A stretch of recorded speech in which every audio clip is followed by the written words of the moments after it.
Vamos a hablar del preso Martín Vizcarra. No, su defensa asegura que van a, de alguna manera, apelar a esta condena que tiene para que se suspenda de manera provisional en vista de la operación que ha tenido, por lo cual ha sido trasladado al hospital de Ate. Su defensa asegura que el sistema penitenciario no ha garantizado su atención oportuna. Esta es la historia de una burda mentira que comenzó el martes pasado con un mensaje masivo que llegó a todos los equipos periodísticos. El presidente Martín Vizcarra lo acaban de trasladar al hospital de Ate. Va a ser intervenido quirúrgicamente. Ese día, el país esperaba respuestas de otro presidente de la República, involucrado en lo que podría ser una mentira con sabor a chifa. Los reflectores estaban puestos en la versión de José Gerí y su relación con el empresario Sigua Yang. Entonces, el miércoles, el equipo que secunda a Vizcarra habló de intervención quirúrgica y de 2 riñones afectados por una supuesta dolencia nefrológica crónica. Fue así como el apodado Lagarto contrató una clínica privada especializada en fertilidad materna y tras gestionar su traslado desde el penal de Barbadillo ante el INPE, se internó. ¿Cuál es la situación del señor Vizcarra? En ese momento está más estable. Su creatinina está bajando y está todavía en 1.6, la última creatina que se hizo. La infección también ya está estable. Y depende de esta prueba que se hace hoy día de gamografía para tomar decisiones si va a operarse o no. El riñón está muy afectado, pero no es que se ha extirpado ni tampoco es que ha perdido. No se ha extirpado porque ya no se extirpa, pues no. Así es, Martín Vizcarra ha hecho lo que mejor sabe hacer, mentirnos una vez más. El jueves nos quiso vender la historia de un riñón perdido a causa de negligencia en su traslado al médico. Dijo que ese grillete dificultaba su tratamiento, algo que el INPE y hasta el propio dueño de la clínica donde está internado lo desmiente. Él ahorita está en tratamiento por el tema de insuficiencia renal con el nefrólogo y está en tratamiento por el tema de infección urinaria, está ahorita con antibióticos antimicrobianos potentes como el meropenem. Y el tema de la insuficiencia también ya está resolviéndose, ¿no? Mira, Nadine Heredia y Toledo, que eran 2 mentirosos consuetudinarios, son bebés de teta al lado de Vizcarra, ¿no? Tener fotos dentro del penal es parte de un proselitismo político que está absolutamente prohibido por el Código de Ejecución Penal y por todas las leyes penitenciarias. Por lo tanto, los responsables de este atropello a la legalidad deberían ser sancionados gravemente. El cuentista más grande del país, una vez más, nos ha mentido y felizmente sigue en tratamiento renal con sus 2 riñones. Martín Vizcarra no tiene una complicación mayor y puede seguir su tratamiento encarcelado en el penal de Barbadillo y acudiendo al hospital de Ate. Pero insiste en victimizarse, no para dar pena a sus acólitos vizcarristas, sino para impresionar a los jueces que deben decidir sobre su libertad. Sí. Vamos con más información en estos momentos porque lo que ha ocurrido con Betsy Chávez esta semana dentro de la Embajada de México es realmente impresionante, ¿no? Ella continúa bajo asilo en la embajada y a pesar de que Brasil asumió la custodia de la sede diplomática, que habría generado bastante controversia. El canciller Hugo de Sela precisó que esta medida no altera en nada su situación legal. Brasil actúa únicamente como un país representante tras la ruptura en las relaciones Perú y México. Por ello, Betsy Chávez permanece a la espera de un salvoconducto para abandonar el Perú y además el gobierno peruano reiteró que el asilo no implica impunidad. Por otro lado, el caso todavía se mantiene con una tensión diplomática, mientras el desenlace resulta todavía incierto. Vamos a ver cómo es que se resuelve esto, luego de que se habló en algún momento de que el canciller también participara con una intervención prudente ante la OEA, tratando de explicar que estos salvoconductos y este tipo de herramientas diplomáticas sirven muchas veces realmente como un recurso para prolongar la impunidad en este tipo de casos. Lo vimos en su momento con Nadine Heredia y ahora, bueno, Betsy Chávez va a tener que esperar todavía.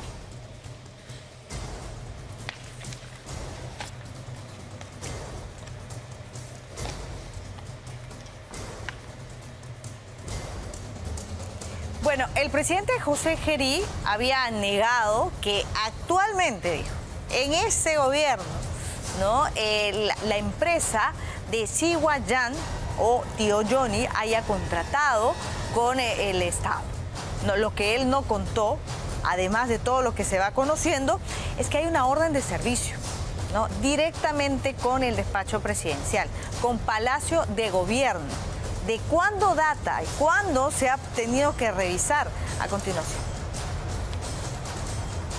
Si él me hubiera pedido algo irregular, automáticamente hubiera cortado todo vínculo con él. Otra mentira más del presidente Gerí. El mandatario aseguraba en este dramático video que jamás tuvo algún pedido bajo la mesa de parte de sus amiguísimos empresarios chinos. Sin embargo, las investigaciones dicen lo contrario. Es preciso señalar que ni ese día u otro me ha solicitado algún tipo de pedido o apoyo o que interceda por él. Un revelador informe asegura que la empresa Nuctech Perú, relacionada directamente con Xiqing y Siguayán, ganó su primer contrato con el Estado, solo días después de la tan polémica reunión con el empresario sentenciado a prisión domiciliaria. Un contrato firmado el último 16 de diciembre por un monto superior a los 35.000 soles y que se dedicaría a la inspección y compra de productos de seguridad para la casa de Pizarro. No se puede permitir ahí a extranjeros meterse y tratar de hacer negocios y servir al despacho presidencial de esa manera. Pero este no es el único aparente favorcito que Gerí les habría hecho a sus amigos. La empresa Hidroeléctrica América, quien ganó una concesión para construir una central en el río Pachachaca, ha presentado una solicitud para modificar la fecha de inicio de las operaciones, las que deberían empezar el próximo 1 de mayo. El pedido es para que el inicio se programe para el 2029. La solicitud fue enviada el 23 de diciembre, 3 días antes de la cena que Gerí tendría con Siguayán en el Chifa de San Borja, empresario que justamente es el gerente general de esta empresa. Es un asalto al poder, ¿no? Es un botín. Ellos ven la presidencia de la República como un botín. El señor Gerí se ha vuelto un lobista, o era ya, porque no se convierte en lobista cuando fue presidente, ya lo era antes. Y eso es responsabilidad del actual Congreso. Hemos pasado de Guatemala a Guatepeor. Hemos pasado de una empresa brasilera con certificado de delincuencia internacional en varios países, pero hemos pasado a los chinos, que tienen más maña, que tienen más organización. Presuntos actos de corrupción que siguen enquistados en Palacio de Gobierno. Bueno, la Comisión de Fiscalización del Congreso de la República ha citado por lo pronto al ministro del Interior y también al de Energía y Minas para que expliquen sobre esas reuniones. Tendrán que responder por el escándalo Chifagate. La Comisión de Fiscalización del Congreso aprobó citar al ministro del Interior, Vicente Tiburcio, y al titular de Energía y Minas, Luis Enrique Bravo, para esclarecer las reuniones del presidente José Gerí con empresarios chinos fuera de Palacio de Gobierno. Como se recuerda, el mismo mandatario contó que Tiburcio fue uno de los invitados a la cena en el Chifa del empresario Siguayán el pasado 26 de diciembre en San Borja, encuentro que dio luz a un escándalo que apunta a presuntos favorecimientos a empresas chinas desde el Ejecutivo. El señor Gerí, digamos, no representa en este momento la transparencia en el manejo de la gestión. Es un gobierno, además, que no está enfrentando los principales problemas de la ciudadanía y yo me ratifico en la censura que hemos presentado y en el pedido del Pleno Extraordinario. En tanto, el titular de Energía y Minas deberá responder sobre la situación del proyecto de la central hidroeléctrica de Pachachaca 2, que se le otorgó a la empresa hidroeléctrica América SAC, de propiedad, coincidentemente, del empresario que compartió Chifa con con el mandatario. Para que vean también el caso sobre cuál es la situación actual sobre la concesión definitiva, ¿no?, para poder generar energía eléctrica con este empresario chino Chihuayán. La sesión fue presidida por la congresista Ariana Orué, en reemplazo del titular del grupo de trabajo, Elvis Vergara. La parlamentaria explicó que si bien se aprobó la asistencia de ambos ministros, recién en los próximos días se definirá la fecha y hora en la que deberán presentarse ante el grupo parlamentario.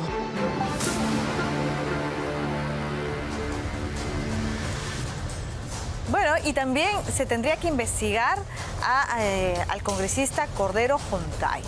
Todos los caminos hacia los chinos, ¿no?, llevan a este parlamentario, ¿no? ¿Qué tanto tiene que ver, qué tan involucrado está con estas empresas chinas? A continuación. Luis Cordero Jontay, abogado, 50 años recién cumplidos, es un congresista tránsfuga más, que ha dado saltos entre partido y partido desde que ingresó al Parlamento. Junto a su hermana María, la recordada visitante frecuente de Alberto Fujimori, fue elegido por Fuerza Popular, luego pasó por Unidad y Diálogo, después a Acción Popular de los Niños y terminó en Somos Perú en julio del 2024. Es más, José Gerí fue quien anunció la incorporación de Cordero Jontay a la bancada somista. Es ahí cuando empezó una relación entre José Gerí y Luis Cordero Jontay más estrecha, con viajes cortos en Lima, con reuniones a la interna de la bancada y reuniones, por supuesto, con Xi Guangyan. Luis Cordero Jontay es investigado por el caso Mochasueldos. También fue investigado por una supuesta compra de equipos para espiar a opositores de Pedro Castillo y fue acusado de agredir a su expareja a puntapiés. Acusación de la que fue bien librado en la Comisión de Ética, todavía con apoyo de su exbancada de Fuerza Popular. Pero hoy está en la mira de este programa por su amistad con Xi Guangyan. Esta foto marca un inicio interesante. Es la inauguración del Market Capón, en el cual vemos a Xi Guangyan, a Luis Cordero Jontay y a su hermana, la congresista desaforada María Cordero Jontay. Luis Cordero ha participado y ha sido precursor en el Congreso del fortalecimiento de relaciones entre Perú y China. El día de hoy hemos aprobado el Día de la Confraternidad Perú-China, que se celebrará el 1 de febrero de cada año. Es Luis Cordero quien acercó a José Gerí con Xi Guangyan, en ese entonces presidente de la Comisión de Presupuesto y antes vicepresidente de la comisión que investigaba corrupción de empresas chinas en el Perú. Pero si él no quiere hablar, sus visitas autorizadas en el Parlamento hablarán por él. No es extraño que Cordero Jontay reciba de manera recurrente a ciudadanos chinos, la mayoría en su oficina de la avenida Zángaro. En julio del 2025 recibió a Jian Shen, a Chen Yangyang, a Liu Yang, a Wu Chunlin, a Jian Xiaoru y a Lin Han, con un pase protocolar. En octubre del 2025 recibió a Yuan Qiao. Él es director ejecutivo de Guangzhou CK1, una empresa china que abastece plataformas de suministro y marketing M2C y soluciones logísticas para empresas transnacionales. Y por supuesto no podía faltar que junto a él ingrese el amigo de José Gerí, Xi Guangyan. La visita más reciente en las oficinas de Luis Cordero Jontay fueron el 12 de diciembre del 2025. Fue Shifu Xiaodong, investigado por tráfico ilegal de madera, que también fue visitante del Palacio de Gobierno. Pero ese día él no fue solo. Shifu Xiaodong entró junto a Wang Quan, que fue en representación de la conocida empresa distribuidora de luz, Luz del Sur, que ahora es de propiedad china. Bueno, se ha oficializado ya una moción de vacancia. ¿No? Había la discusión si el presidente, como sigue siendo congresista, debía ser censurado o tenía que pasar como mecanismo constitucional por la vacancia. Lo cierto es que ya se ha oficializado esta moción, lo ha hecho el congresista Segundo Montalvo. Se han alcanzado 26 firmas, esto por las reuniones con el empresario chino, ¿no?, en Palacio de Gobierno y fuera de. Se exige que Fernando Rospigliosi, como presidente del Congreso, convoque a Junta de Portavoces. Esta iniciativa viene con la rúbrica de varias bancadas de izquierda y busca, ¿no?, que se realice este pleno extraordinario para decidir el futuro del presidente José Gerí.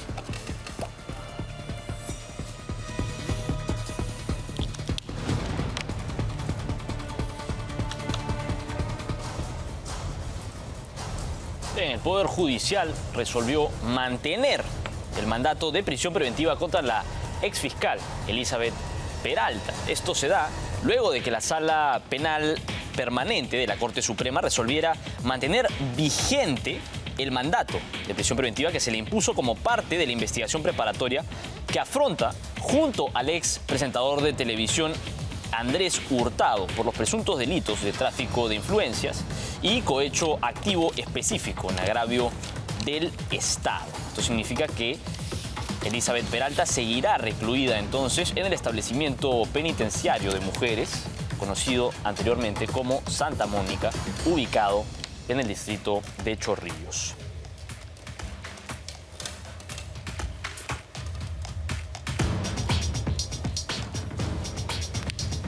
Bueno, César Inostroza ha vuelto a solicitar que se deje sin efecto esta prisión preventiva en su contra. Un pedido que acaba de ser rechazado por el Poder Judicial a través del Juzgado Supremo de Investigación Preparatoria.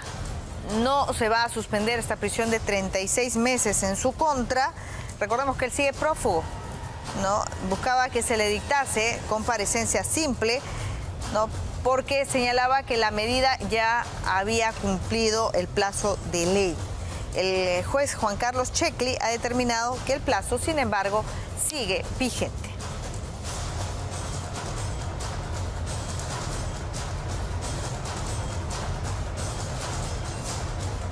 El Colegio de Abogados de Lima, el CAL, entra en elecciones ahora en febrero de 2026.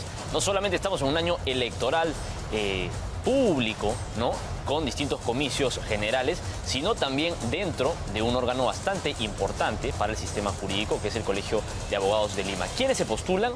Bueno, es diversa y plural la oferta. Humberto Abanto, Delia Espinosa, incluso Walter Ayala. Vamos a ver el detalle. El próximo 28 de febrero se vivirá una contienda electoral de polendas, sumamente reñida, en el que el futuro del Colegio de Abogados de Lima está en juego. Miles de profesionales del derecho colegiados desean un nuevo horizonte, un nuevo panorama de gestión en el que no se repitan las denuncias ni investigaciones fiscales por presunta malversación de fondos o por contrataciones fantasmas de los últimos años. Uno de los candidatos confirmados de los comicios, que goza de sólida preparación académica y está a la altura del reto, es Humberto Abanto Verástegui, quien litiga desde hace décadas en los casos penales más complejos y de notorio impacto político y judicial. Abanto ha evidenciado su rechazo a ciertas actitudes que alejan a Delia Espinosa de una posición objetiva y neutral, que todo fiscal supremo debería mantener. Es precisamente la fiscal destituida por la Junta Nacional de Justicia, Delia Espinosa, quien será rival de Abanto en las contiendas de febrero.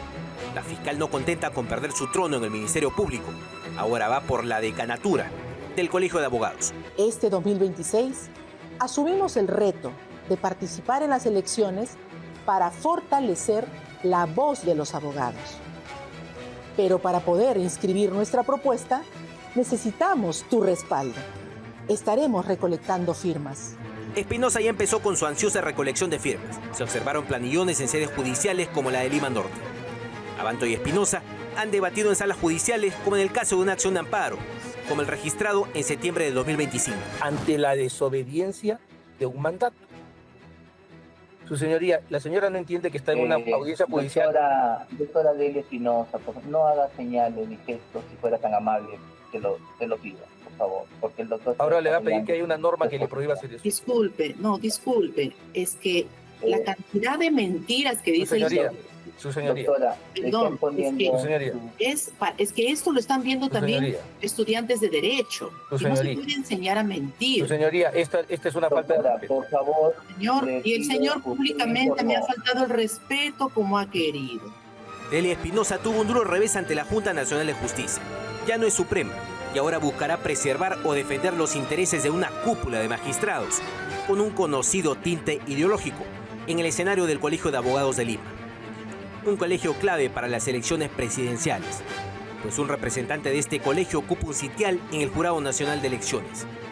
No olvidemos que hay pasajes polémicos en la historia reciente, como la del ex ministro de Pedro Castillo, Walter Ayala. En general, los abogados del Perú quieren una gestión en el colegio con verdaderos resultados, y no ideologizada.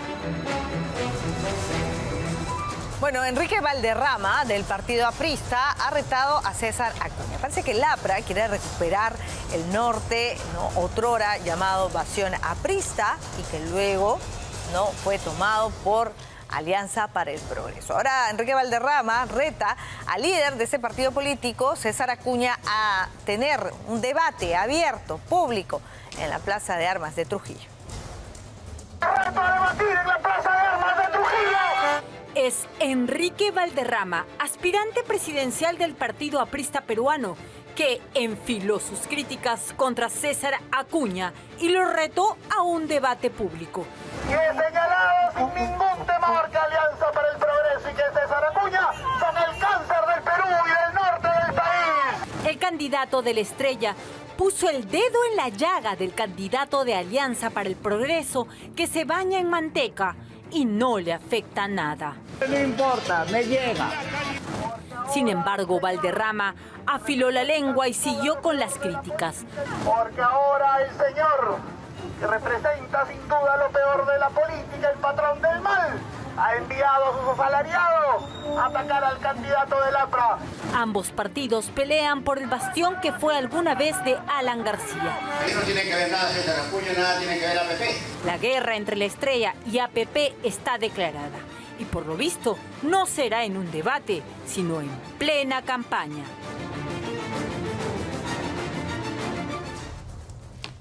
El Jurado Nacional de Elecciones ya ha puesto la fecha para cerrar finalmente la presentación de listas para las distintas candidaturas de este 2026. Es el próximo sábado, 14 de marzo. Es el día límite para la presentación y publicación de la lista final de candidatos habilitados para estas elecciones generales. Este hito marca el cierre definitivo ya del proceso de inscripciones, luego de resolverse todas las tachas, exclusiones y apelaciones en las instancias correspondientes. A partir de ese momento, las agrupaciones políticas ya no podrán realizar modificaciones en sus fórmulas presidenciales ni en sus listas parlamentarias, tanto a la Cámara de Diputados como a la Cámara Vieja, la Cámara del Senado.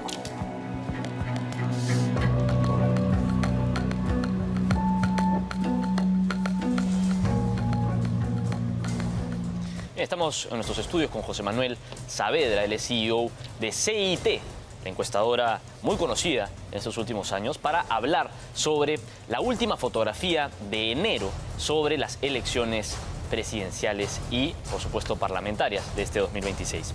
José Manuel, ¿cómo estás? ¿Qué tal? Muy buenos días. En principio, es un tema importante conocer más o menos cómo es que están los ánimos de cara a las elecciones del 12 de abril. Estamos a solo 75 días de la primera vuelta y tenemos distintas mediciones, en principio sobre las elecciones. Quiero empezar por eso y luego pasar a la aprobación presidencial. Pero el tema de las elecciones presidenciales, ¿no es cierto? Estábamos viendo ahí en pantalla justo los números, las cifras, y tenemos a Rafael López Aliaga primero, todavía manteniéndose dentro de las encuestas. Esta es una encuesta que se ha realizado con 1.220 muestras a nivel nacional, es urbano, rural, y nos trae pues en esta encuesta del mes de enero, ratifica el liderazgo de Rafael López Aliaga en el primer lugar ya con 15.1%. Él ha subido casi 2 puntos respecto al mes de diciembre y bueno, se va consolidando ya en el primer lugar, seguido muy de cerca de Keiko Fujimori, que aparece con 9%. En esta encuesta, Carlos Álvarez con 6,6%. Y la novedad yo creo que es la aparición, no la aparición, sino el crecimiento sostenido de el señor López Chao, ¿no? Que ha venido creciendo también y aparece en esta encuesta ya con 4.6%. Ahora, ¿no? esta encuesta se ha realizado entre el 16 y el 20 de enero. Así es bastante reciente. Es una encuesta reciente que además recoge la parte del escándalo que lo vamos a ver, me imagino, más adelante. Como el presidente de la República. Presidente de la República, ¿no? Entonces es una encuesta reciente. También aparecen acá, por ejemplo, Carlos Spa, aparece José Luna ya con 2%. Claro. Está el general Quiabra, ¿no? Que con 1.8% aparece en esta encuesta. Y bueno, pues César Acuña, que mantiene ese sólido norte junto con Lima, que le dan ese respaldo para que él pueda estar ubicado y creciendo poquito, pero ahí va. Claro. Empecemos con Rafael López Aliaga. Se mantiene él en los últimos 3-4 meses todavía como uno de los favoritos para la elección presidencial. Sin embargo, ¿hay posibilidad de que esto pueda fluctuar, de que pueda variar? Mira, la cantidad de indecisos que estamos hablando, el 37% de la población electoral no sabe por quién votar, sí definitivamente va a decidir después del debate. El debate que es un domingo antes, luego de eso la gente se va a inclinar hacia un candidato y podría llevar a la segunda vuelta a los candidatos que mejor performance tuvieron en esta elección. Claro, entonces eso va a provocar, obviamente, que pueda, o bien, si López Aliaga hace un excelente debate, consolidar su candidatura y subir a más de 20 puntos y pasar a la segunda vuelta a otro candidato que todavía no está claro quién va a pasar. No sabemos si es Keiko Fujimori o quizás se polarice como ha ocurrido en Ecuador, como ha ocurrido en Chile, izquierda-derecha, en la cual López Chao capitaliza el voto de la izquierda y podría pasar. Ese escenario todavía no lo sabemos, ¿no? Porque hasta el momento los que van primero son todos los partidos de derecha. Ese porcentaje yo creo que es el punto central, ¿no? Ese porcentaje de indecisos y que todavía no definen ningún voto, que antes era de un poco más de 40%, ahora se ha reducido a un poco menos de 40%. O sea que estamos viendo que la gente ya empieza a tomar partido por uno de los candidatos. Sin embargo, todavía es muy grande el porcentaje de indecisos, ¿no? Sí, todavía es muy grande. Y puede voltearse para cualquier lado. Y esto, fíjate, se debe a que los candidatos, yo no estoy escuchando propuestas en seguridad ciudadana. Acá ellos no han detectado. El principal problema del país es la inseguridad ciudadana y ninguno de los candidatos ha focalizado su campaña en decirnos cómo va a reducir la criminalidad, cómo va a disminuir el sicariato, cómo va a derrotar a estas economías ilegales. Claro, quizás lo que existen son discursos, todos siempre discursos. Todos que te dicen, pena de muerte, me salgo de la corte. Pero no cómo lo van a hacer, ¿no?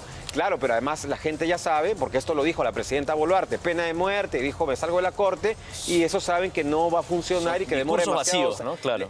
Se va a acabar el periodo del presidente y no vas a salir de la corte. Entonces, son discursos que no están llenando las expectativas de los ciudadanos. Entonces, no hemos escuchado hasta el momento propuestas, a pesar de que tenemos 3 generales, ¿no? Quiabra, Grosso y Williams, ¿no? Entonces, estamos esperando que nos digan qué van a hacer, ¿no? Tenemos, además, candidatos presidenciales que ya tienen mucha experiencia, como Keiko Fujimori, como César Acuña, el señor José Luna, que tampoco están enfocando sus mensajes de campaña hacia estos bolsones electorales que quieren seguridad ciudadana, quieren mano dura. ¿Cuáles consideras tú que serían los 3 puntos principales que la gente valoraría por parte de un candidato presidencial? Primero, ya mencionabas inseguridad ciudadana. Otros 2 puntos. Corrupción, que es el segundo gran problema del país y que sale además en las encuestas que hemos realizado.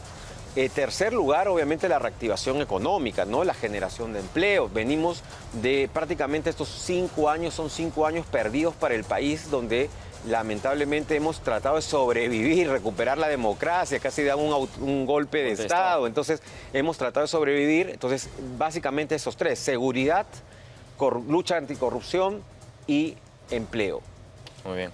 Ahora, estos números que tiene Keiko Fujimori son interesantes porque nos muestran una candidata que llega por 4ª vez a una elección presidencial y que normalmente estamos acostumbrados a verla a ella siempre repuntar, a verla siempre arriba. Sin embargo, ahora ha estado en el 2.º puesto, incluso en un momento bajó a 3.º, creo.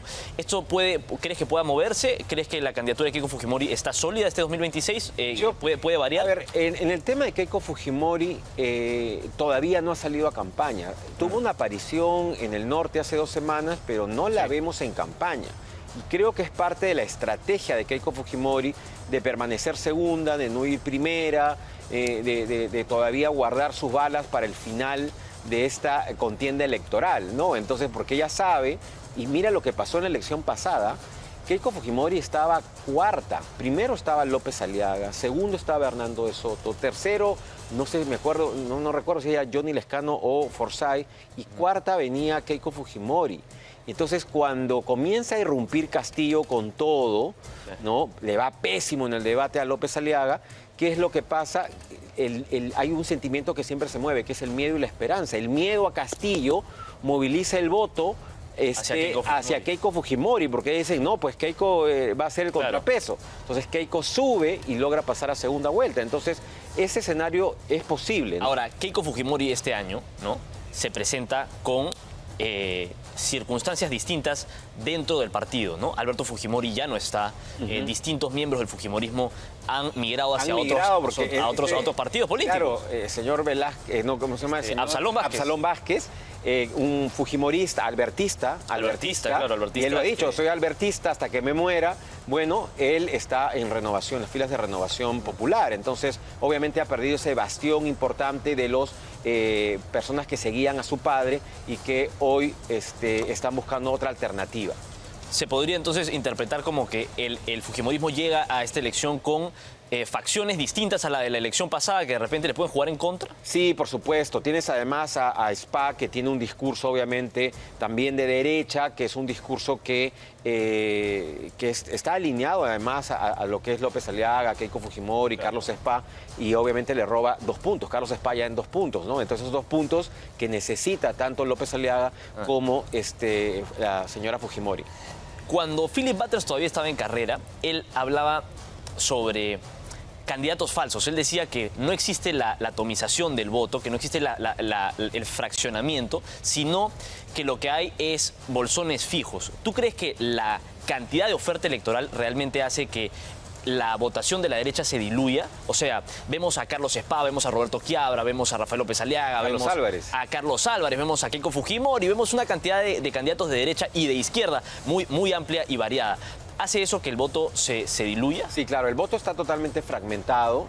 Hoy la gente está más, no votando por el tema ideológico, sino va más al tema de las simpatías, en el caso, por ejemplo, de Carlos Álvarez. Carlos Álvarez es una persona que tiene 38, 40 años en televisión y que cuando tú le sacas la cartilla con la foto, con el nombre, ¿a quién van a conocer ahí? A Carlos Álvarez. Entonces la gente dice, voy a votar por Carlos Álvarez porque a muchos no les interesa la política. Entonces es un tema que para, digamos, responder cuando tocas la puerta de tu casa, te abren la puerta, dice, bueno, Carlos Álvarez, o ven a Keiko Fujimori, que ya es conocida. Pero en el caso de gente que todavía no es conocida, obviamente les está costando poder salir del anonimato. Hemos visto que sus propuestas no son tan diversas o variadas o que les logre distinguir del resto del pelotón. Entonces va a ser muy complicado. Bajo tu percepción y en base a las mediciones, en estos momentos, ¿la izquierda tiene un candidato sólido? ¿Cuál es el candidato presidencial con más fuerza en el sur, en las distintas partes que normalmente están atribuidas a la izquierda dentro del Mira, la izquierda tiene un voto que aproximadamente representa un 18 a 20% a nivel nacional, ¿no? Entonces no hay que subestimar. Si ese voto se une, te pone un candidato en segunda vuelta. Ese voto hoy día, los representantes de izquierda, son 4 o 5, ¿no?, que tenemos actualmente, que está el señor Vladimir Cerrón, Atencio. Está Atencio, está López Chao, está el Pepe Luna, que se ha tirado, y Johnny Lescano. Entonces son 5 candidatos de izquierda que ya digamos, en las próximas semanas vamos a ver quién logra despuntarse, ¿no?, y agarrar el liderazgo de la izquierda y unificar su voto en torno a ese voto antisistema, ese voto de rechazo, ese voto... De una asamblea constituyente, todo el discurso que ya conocemos. El discurso que ya conocemos, ¿no? Entonces, eso está representado por, exagerando, 18 o 20%, pero podría ser que, como también hay 5 candidatos, logren menos de esos votos. Lo que puede generar cierta preocupación en la gente es que exista otro Pedro Castillo, otro fenómeno como el que ocurrió en 2021, que surge de forma invisible para las encuestadoras y que de pronto aparece en las últimas 2 semanas de la elección y realmente había tomado todo el sur, había tomado distintas partes del país y nadie lo había podido ver ni medir. ¿Esto es probable en esta elección? Totalmente probable, y es más, yo creo que se va a dar, ya no de la forma de Pedro Castillo, porque Pedro Castillo tenía un mensaje potente. Por eso es que a los candidatos presidenciales no tienen mensajes de campaña. Mensaje potente es no más pobres en un país rico. ¿Qué es lo que te vende? Es un sueño, una ilusión, ¿no? ¿Cuál es el mensaje de campaña de Alan García? Agua para todos, cuando la gente no tenía agua. Entonces, si tú ves, hay candidatos presidenciales que no tienen, obviamente, mensajes de campaña, pero sí hoy la tecnología te permite hacer un video viral, y ese video viral podría poner un candidato en los últimos 7 días pero de campaña electoral. El contexto en el que sale Pedro Castillo era un contexto adverso, ¿no? No sé, oscuro, la pandemia, los distintos gobiernos de Martín Vizcarra, de Francisco Sagasti, todo lo que había ocurrido. Entonces, quizá en ese momento la candidatura de Pedro Castillo podía entenderse un poco más. Pero ahora, después de que hemos visto el fracaso de la izquierda con este quinquenio, ¿igual crees que la gente pueda decantarse por esa opción? No tanto por esa opción. Yo lo que veo es que si un video se hace viral, ¿no?, con un mensaje potente ligado a temas de seguridad ciudadana, yo creo que ese candidato, sea de izquierda o de derecha, sin duda alguna va a convencer a los indecisos, porque mira... ¿Crees mucho en la viralización, en la tecnología? No, yo creo mucho porque ya lo hemos visto en otras campañas, lo hemos visto en Ecuador, lo hemos visto en Chile, que son los nuevos fenómenos que se van a dar. En el caso de Castillo, volviendo un poco a él logra, además tenía una estructura que era el SUTEP. Entonces hay un candidato que tiene estructura y las elecciones, como decía los apristas de los años 80, se ganan en mesa, ¿no? Entonces los profesores tenían sus personeros en mesa del SUTEP, en todos los pueblitos más recónditos del país. Entonces eso, si no lo tiene un candidato, no tiene una estructura en todo el país, obviamente va a ser muy complicado que pueda capitalizar ya sea el video viral o los mensajes que él pueda dar, ¿no? Ahora, en el lado de la derecha, también surge esta preocupación, ¿no? Porque en el 2021 vimos el voto dividido entre, en ese momento, Alberto Bengolea, ¿no es cierto?, Hernando de Soto, Rafael López Aliaga y Keiko Fujimori, y eran 4. Ahora son las opciones de derecha, creo que 6, 7, 8. Tienes a Williams, al general Williams, tienes al general Quiabra. Claro. O sea, empezando por ellos que todavía comienzan recién a formar su voto, porque el general Williams está recién en campaña. ¿Pelean mucho un mismo bolsón, tú crees? Claro, van al mismo bolsón, y el gran error de todos estos candidatos es que le hablan a los que ya los siguen. No le están hablando a los indecisos. No buscan convencer a los indecisos, claro, sino ya a su propio cuando bolsón. Uno lee una encuesta y dice, Rafael va primero con 15.1, no, el que va primero son los indecisos, que tienen 37%. Ese es el que va a ganar. Entonces, si tú no le hablas a esos indecisos y sigues hablando al público, porque yo veo que Keiko, López Aliaga, todos le hablan a la gente que lo sigue, ¿no? Y creen, obviamente, porque en su comunidad se viralizan, en su comunidad cuando esos votos ya los tienen aplauden, ganados. ya lo tienen ganados. Tienen que ir a hablarle a esos indecisos. Entonces, para poder hablar a esos indecisos, que hagan focus group. Porque tienes que saber cómo piensa la gente que no está decidida a votar. Fíjate, nosotros hacemos además, y este miércoles, mañana, tenemos una presentación privada para un grupo de empresarios y diplomáticos del Perú, donde vamos a explicar el voto potencial de cada candidato y otros hallazgos que hemos tenido. Entonces, el voto potencial es, yo ya decidí votar por Rafael López Aliaga, y la otra es, ya podría votar por López Aliaga. Entonces ahí sube su voto. Pero ¿por qué no está votando en este momento López Aliaga? Porque está buscando otra opción. Entonces hay que hablarle a los indecisos. Y todos los que yo veo en este momento, hay debate entre candidatos, van y atacan al que va primero. Tú le puedes hacer lo que sea al que va primero o a Keiko, nadie va a cambiar su forma de pensar, porque los que votan por Keiko van a votar por Keiko toda la vida. Tienes que hablarle al otro grupo y nadie se enfrenta con los indecisos. Muy bien. Esta nueva encuesta de CIT publicada hace unos días nada más, ¿no?, también comprende la aprobación presidencial. Así es. Y también comprende el nuevo escándalo por el que está pasando José Gerí, que es el Chifagate. Ahora, ha bajado la aprobación del presidente de la República, ¿no?, consistentemente en todas las regiones.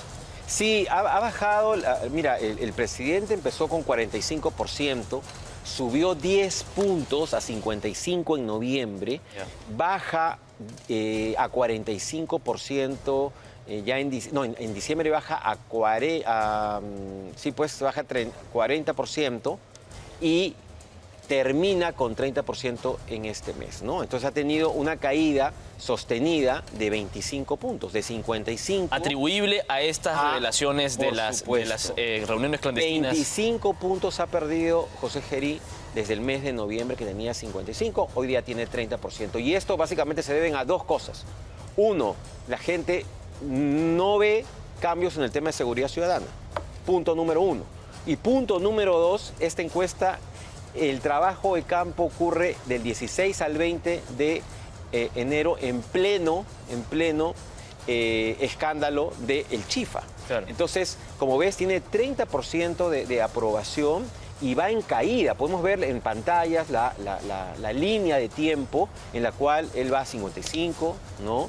Luego está en 45, claro, ¿no es cierto? Ahora está ya en 30% y eso le está generando obviamente problemas. Y lo que es sorprendente es que más del 50% considera que el episodio genera sospechas graves de corrupción. O sea que no es esto un delirio, ¿no?, colectivo de un cierto grupo de la política nacional o de la prensa que está inventando acá un caso. Más del 50% lo ve como un hecho grave, ¿no? Nosotros lo que hemos hecho, hemos preguntado sobre el episodio del Chifa. Y le hemos preguntado a los ciudadanos si esto lo considera un acto de corrupción o un acto que es antiético, ¿no? Y entonces el 50,6% señala que es un acto de corrupción, pero fíjate, los que señalan que es un acto antiético también es un porcentaje importante que supera el 20%. Si sumamos los dos porcentajes, los que dicen que es corrupción y los que dicen que es antiético, tiene 78% de personas que desaprueban la entrada del presidente o la actitud del comportamiento del presidente a la entrada de ese Chifa. Es decir, 8 de cada 10 peruanos rechaza la entrada del presidente Gerí al Chifa que hemos visto en imágenes con una capucha. Muy bien. Muy bien, José Manuel. Te agradezco muchísimo por Muchas gracias tu presencia y por la explicación de esta que es, una vez más, la última fotografía de enero de cómo están las percepciones de las personas sobre los candidatos presidenciales. Faltan solo 75 días para la primera vuelta y uno ya debe empezar a ver por quién va a votar. Recordemos que el voto es obligatorio y sobre todo en circunstancias políticas adversas como las que estamos, es necesario que uno tome la decisión de escoger un candidato y sobre todo que sea alguien que nos pueda dar estabilidad por los 5 años del quinquenio.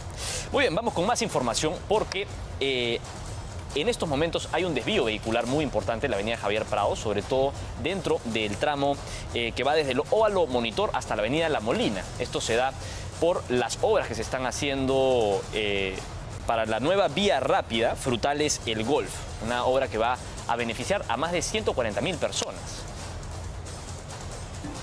Una de las vías más críticas del tráfico limeño tomará un nuevo rumbo este 2026. La Municipalidad de Lima comenzará una de las obras que busca agilizar el tránsito vehicular en la casi siempre congestionada avenida Javier Prado. Por ello, desde el lunes 26 de enero se cerró completamente el tramo que va desde el Óvalo Monitor hasta la avenida La Molina, implementando desvíos momentáneos que busca causar el menor impacto posible. Tenemos 4 salidas. 3 para el tema del sector privado, 1 exclusivo para el corredor rojo y lo que es la línea naranja es para el sector o tránsito pesado. De oeste a este, el tránsito privado podrá desviarse desde el Óvalo Monitor hacia la avenida Circunvalación o por Raúl Ferrero hacia Corregidora para llegar al Óvalo La Fontana, mientras que del lado izquierdo se desplazarán los vehículos de carga pesada por la avenida Las Palmeras, Auxiliar de la Panamericana, avenida Separadora y finalmente bajar por la avenida La Molina. De este a oeste, el plan se mantendrá igual para los vehículos privados, mientras que los de carga pesada sí tendrán una ligera variación. El ingreso viene a ser por la Javier Prado, interactúan por La Molina, llegan a Nicolás Ayón, dan la vuelta, Panamericana Sur, Las Palmeras y nuevamente vuelven a ingresar a lo que es la Javier Prado. Este plan de desvío queda exonerado por el corredor rojo, que mantendrá su recorrido habitual sin ningún cambio, además de otros vehículos que cuenten con un permiso especial. Avisar a todos los pobladores, a los que vivan, los mismos residentes que viven en la zona, y se les ha entregado este pase vehicular, no solamente a los residentes de la zona, sino también a los que trabajan o tienen los centros comerciales o cualquier otro negocio netamente adyacente a la obra, pues, ¿no? La ejecución de esta obra durará casi un año y tiene una inversión de 90 millones de soles, la cual beneficiará a más de 140.000 limeños que transitan todos los días por una de las vías más críticas de nuestra capital. Bueno, atentos con el clima. El calor realmente se está empezando a sentir con más fuerza durante la madrugada. Así es que tome sus previsiones, hidrátese. Senami ha dado más o menos un estimado de temperaturas nocturnas. El Servicio de Meteorología e Hidrología ha informado que esta semana Lima va a tener picos de calor que podrían llegar hasta los 32 grados durante el día, y en la noche el calor se mantendría hasta 22 grados como temperatura mínima. Bueno, este incremento se debe a la influencia de vientos cálidos que llegan del norte. Por eso es que las temperaturas altas se registrarían en distritos como Lima Norte, por ejemplo, Caraballo, San Juan del Lurigancho también, Santa Anita, La Molina.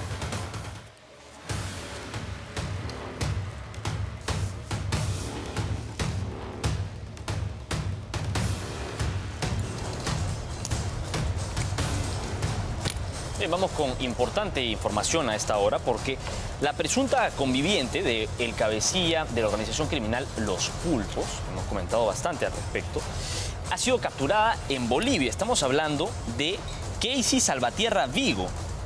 Ella habría estado como una presunta conviviente de Johnson Smith Cruz Torres. Era la cabecilla de la organización criminal Los Pulpos, quien afronta una orden de prisión preventiva por el secuestro del hijo de una regidora en el año 2021. La intervención se ha realizado en La Paz, Bolivia. Además, la captura marca un nuevo golpe transnacional contra esta red criminal acusada por secuestros, extorsiones y robos. La policía peruana ha desplegado equipos hacia Puno y Bolivia para gestionar su traslado a nuestro país. Mientras tanto, la búsqueda de este cabecilla, Johnson Smith, continúa con una recompensa de hasta $500,000 por quien pueda dar con su paradero.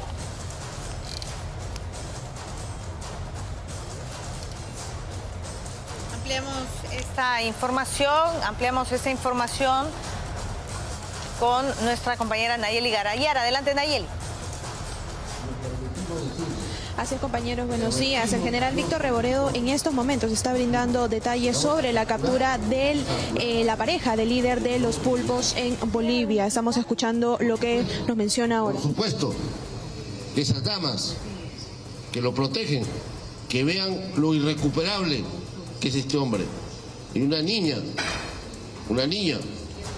que él ha preferido su libertad como todo cobarde y dejarla abandonada, esta niña. Que entiendan esas personas que lo protegen. Este irrecuperable no tiene valores de nada. Y es por esa niña que este irrecuperable ha demostrado todo el desprecio. Por sus semejantes, peor. Vamos con todo, ese irrecuperable cae porque cae. General, estamos en vivo. Por favor, ¿podría indicarnos cuál era el rol de la pareja? ¿Qué rol tenía en esta banda criminal de Los Pulpos? Ella era quien lideraba.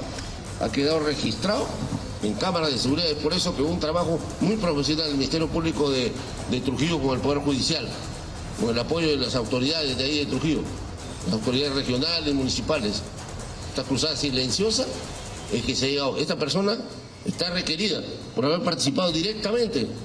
Era que ella junto con Katy Cruz Arce, la hermana de Los Pulpos, eran las que le planificaban todo y hacían el circuito para tenerlos ocultos. Ella es la que ha conseguido, primero, una fiesta en Bolivia. Posteriormente, es de trabajo.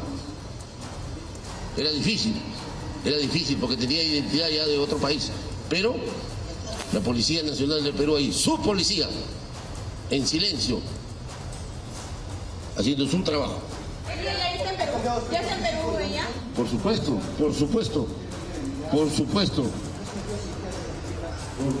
pero la Policía Nacional del Perú se lo va a mostrar. General, ella ya está en Perú. Bueno, ahora, compañeros, va a dar detalles sobre la extradición de alias El Monstruo, uno de los delincuentes que, bueno, ya va a llegar a nuestro país, hemos entendido, el día de mañana. Un trabajo al más alto nivel.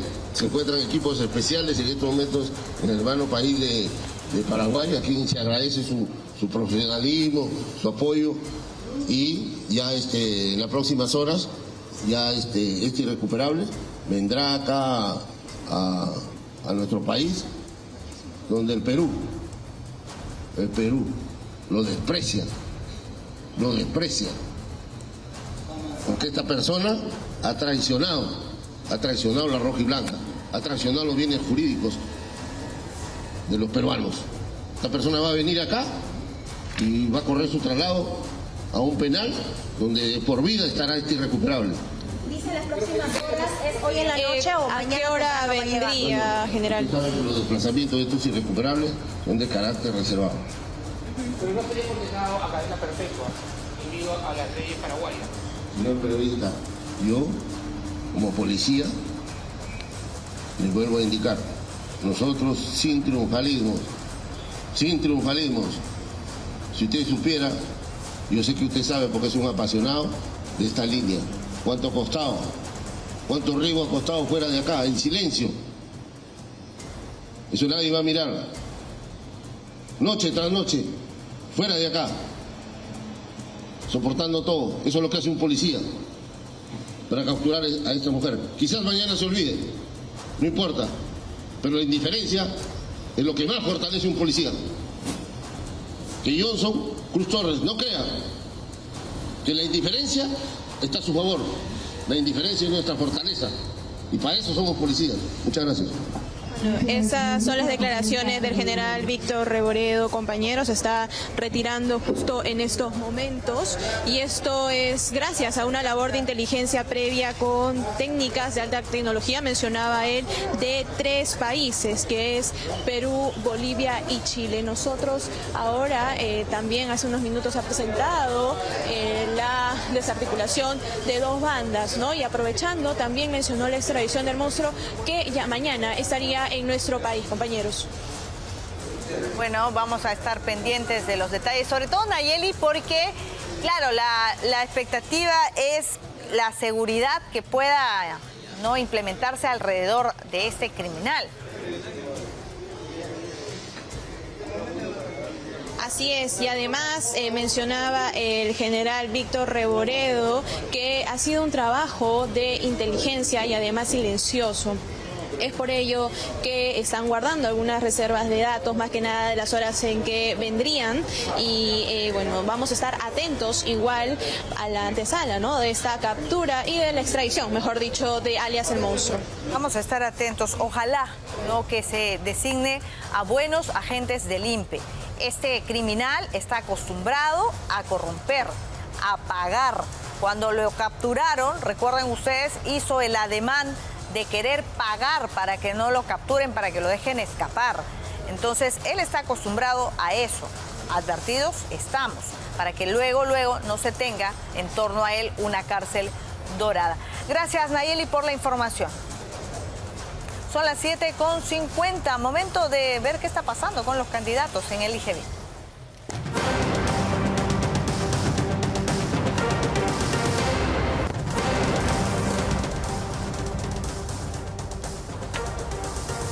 Bien, arrancamos con el bloque Elige Bien en Al Día con Willax. 75 días para el 12 de abril, para la primera vuelta. Bueno, ¿qué está pasando con César Acuña, candidato de Alianza para el Progreso? Vamos a ver un pequeño compilado que hemos armado sobre las recientes declaraciones del candidato de uno de los partidos más fuertes en este momento. Los aspirantes a Palacio de Gobierno siguen recorriendo las regiones a lo largo y ancho en busca de votos. En Loreto, César Acuña, quien va por su tercera postulación consecutiva a la presidencia, asegura que un eventual gobierno suyo no será más de lo mismo.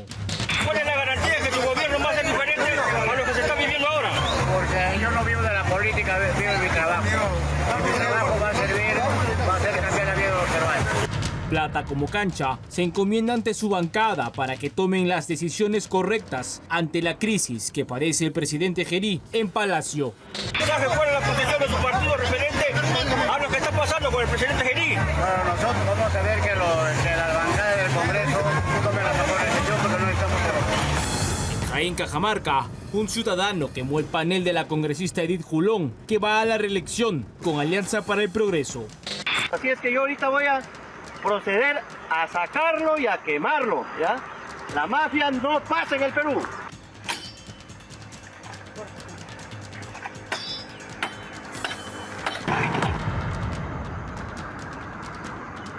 La sociedad cara se respeta.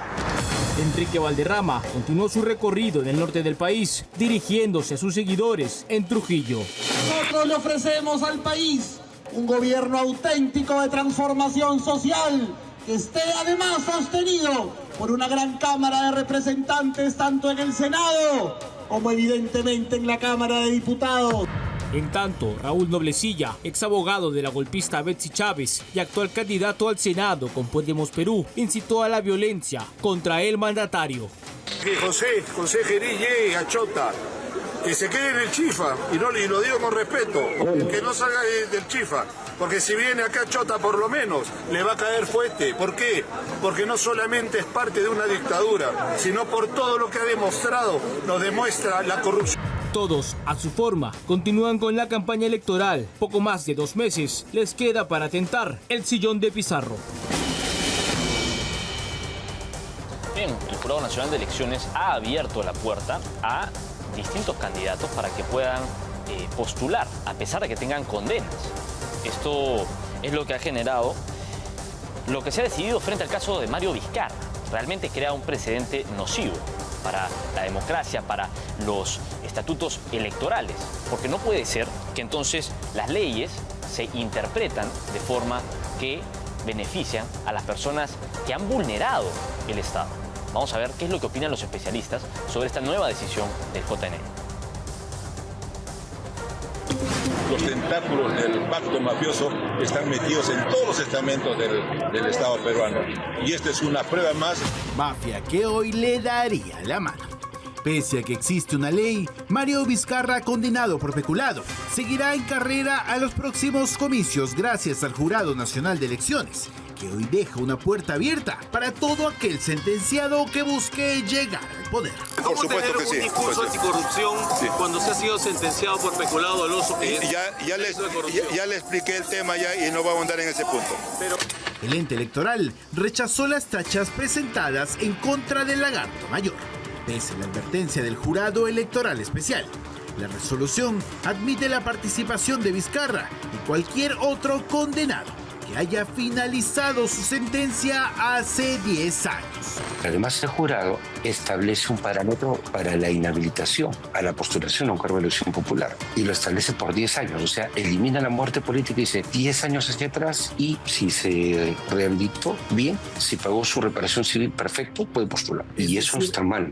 Medida que favorece estratégicamente a quienes tengan delitos en el pasado y que supuestamente hayan sido rehabilitados. Lo que van a generar es una vorágine de candidatos sentenciados por terrorismo, apología al terrorismo, narcotráfico, violación, corrupción de funcionarios, que lo único que tienen que tener expedito es que hayan transcurrido 10 años y que además tengan al día el pago de una reparación. El ojo crítico deberá estar puesto en las próximas elecciones regionales y municipales. Hay muchos candidatos que, teniendo este tipo de antecedentes, por ejemplo, no se han inscrito y no han participado porque asumían de que no iban a competir. Es decir, con esta norma, de alguna forma, el suelo dejó de ser parejo en pleno proceso electoral. Una oportunidad para que Mario Vizcarra siga soñando con llegar a Palacio y tal vez sacar a su hermano, quien también cumple condena en Barbadillo.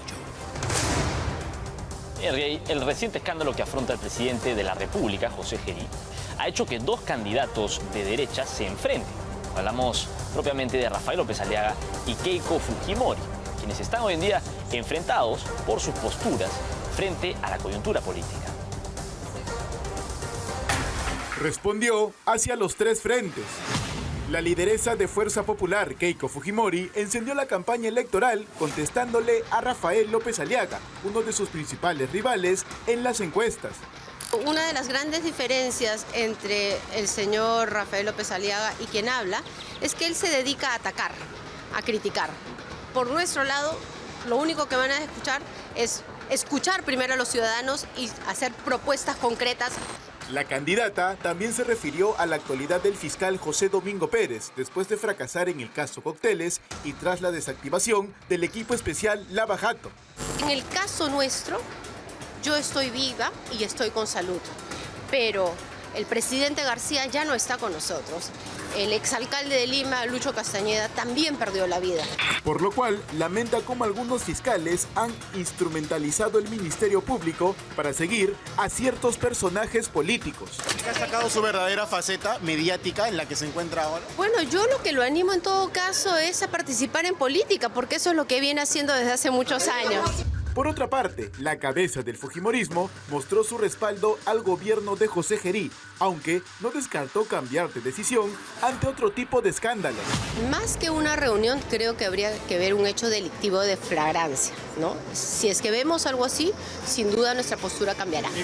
Por otro lado, algunos candidatos al Senado y actuales congresistas marcaron distancia tras el informe de Contracorriente sobre una presunta reunión nocturna entre el presidente José Gerí y la candidata diputada Flor Mesa en octubre del año pasado. Si hay algún tipo de video o algo, la propia Flor Mesa es quien debe dar una entrevista y realmente señalar si hubo o no esa visita que se menciona. En medio de cruces y respaldos dentro del fujimorismo, el escenario político cada vez se pone más tenso de cara a las elecciones en abril de este año. Muy bien, el día de ayer en Lurín, Keiko Fujimori, lideresa de Fuerza Popular y candidata presidencial este 2026, ha presentado ya oficialmente sus listas para el Senado. Dentro de los candidatos para este 2026 están congresistas, exministros y bastantes de los rostros antiguos del fujimorismo. Bajo la frase de escuchar a la población, Keiko Fujimori mostró su lista de candidatos para el Senado. Es fundamental escuchar. Escuchar con atención, escuchar con respeto, con empatía, sentir lo que sienten los ciudadanos. Durante la presentación de los aspirantes al próximo Congreso bicameral, se hizo mención la importancia que tendrán si es que llegan al poder. Vamos a elegir defensor del pueblo, vamos a intervenir en lo que es la elección del Contralor y otras autoridades de alto nivel. Caras conocidas como la del vicepresidente encargado de la presidencia del Congreso también se hizo presente. Y vamos a triunfar con la fuerza del orden. El Perú necesita soluciones radicales que Keiko las tiene.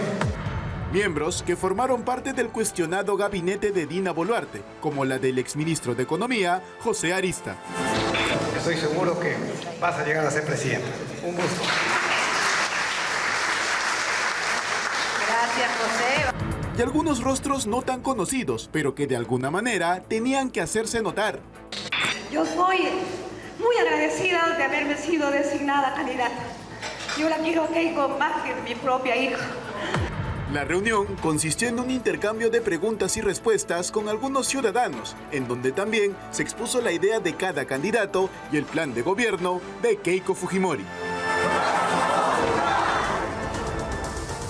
Muy bien, estamos todos expectantes de lo que pueda pasar el 12 de abril, evidentemente. Y hasta el momento, nosotros, evidentemente, siempre tratamos de ver cómo podemos anticipar un poco lo que va a ocurrir en las elecciones. Las encuestas son de fiar, es algo que nos preguntamos constantemente. Luego del precedente que ocurrió en 2021, uno obviamente levanta algunas dudas, ¿no? Hace 5 años exactamente, en enero, previo a la elección de 2021, las encuestas arrojaban primeros dentro de las opciones de la población a Johnny Lescano, a George Forsyth, a candidatos que terminaron últimos en la tabla. Pedro Castillo ni siquiera lo ubicaban. Keiko Fujimori estaba dentro de las últimas opciones.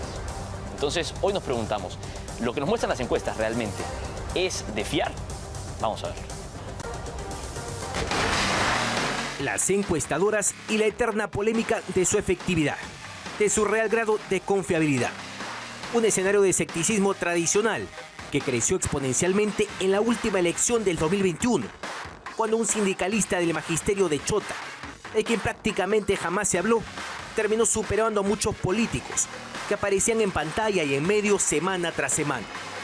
Expertos como Enzo Helguera señalan que la victoria de Castillo evidencia un punto débil del sistema operativo de las encuestas. Una muestra poblacional de solo 1.200 personas, que a duras penas puede reflejar el verdadero ritmo de la población. sus cambios racionales y pasionales en 25 regiones. Este tipo de muestras no te permite enfocar justamente o tener lupas en algunos sectores del país, ¿correcto? Es decir, en una muestra de 1.200 personas tú puedes encuestear todas las regiones, tienes una zona rural y urbana. Con una muestra de 4.000 o 5.000 encuestados aproximadamente y respetando el criterio urbano y a la par rural, sí podríamos tener una idea más fidedigna. Sin embargo, el mercado se impone históricamente. Por ahora, la demanda empresarial que costea las encuestas no ha apostado por un esquema de sondeos más ambicioso. Esto es un sesgo de una naturaleza numérica que no te permite identificar precisamente por qué hacer también una investigación. Otro factor que Helguera describe es el de la prohibición del Estado para la publicación de encuestas una semana antes de los comicios. Sin embargo, para estas votaciones, el nuevo plazo límite es de 3 días antes. Hablamos de días que son clave, en el que los sentimientos y la lógica de la población puede dar giros inesperados. En el 2021, ni Lescano ni George Forsyth tuvieron la suerte que las encuestas pregonaban por semanas. Terminaron relegados. Helguera apunta que Pedro Castillo, pese a sus graves pasivos, ganó votos en las regiones no solo por representar el anti-establishment, también por la estrategia de Lápiz de fortalecer los lazos gremiales y del magisterio. Son detalles que los limeños jamás vieron traducidos en las encuestas de marzo ni abril del 2021. Por cuestiones gremiales, que es lo que ocurrió en su momento en la última elección con Pedro Castillo, empezaron a uniformizar su voto y hacer, digamos, una causa común del voto, por eso lo llamamos fenómenos.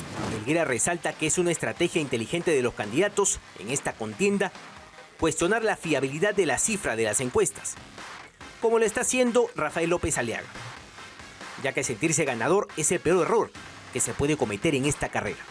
Creo que ahí obviamente va a haber un diferencial entre las empresas que puedan hacer este tipo de identificaciones y que finalmente puedan conseguir o hacer un esfuerzo, correcto, más allá de las ganancias empresariales, una inversión que finalmente puede traducirse en la reputación de la marca. Ya veremos si la fotografía de las encuestadoras termina siendo real o solo ficticia, o si hay sorpresas inesperadas. Así que reflexiona a fondo en su voto por los intereses del Perú. Muy bien. El debate presidencial es lo que muchos esperan para poder finalmente decantarse por un candidato. Se habló en un momento que por la cantidad de oferta electoral iban a ser varios días, de repente 3 o 4. Bueno, finalmente el Jurado Nacional de Elecciones ya ha puesto una fecha para el debate presidencial. Se va a realizar entre el 23 y el 30 de marzo. Con este cronograma, el Jurado Nacional de Elecciones busca que los ciudadanos puedan analizar las propuestas finales apenas 2 semanas antes de acudir a las urnas el próximo 12 de abril. Debido al alto número de candidatos, estamos hablando de 36 postulantes a la presidencia de la República, el organismo plantea que estos encuentros se den en varias jornadas para asegurar una cobertura equitativa con los tiempos correspondientes y prudentes para cada uno de los 36. Lo que se busca es bastante claro: reducir el ausentismo y garantizar que el país en general pueda escuchar a todos los aspirantes decir cómo es que pretenden gobernar el país. Muy bien.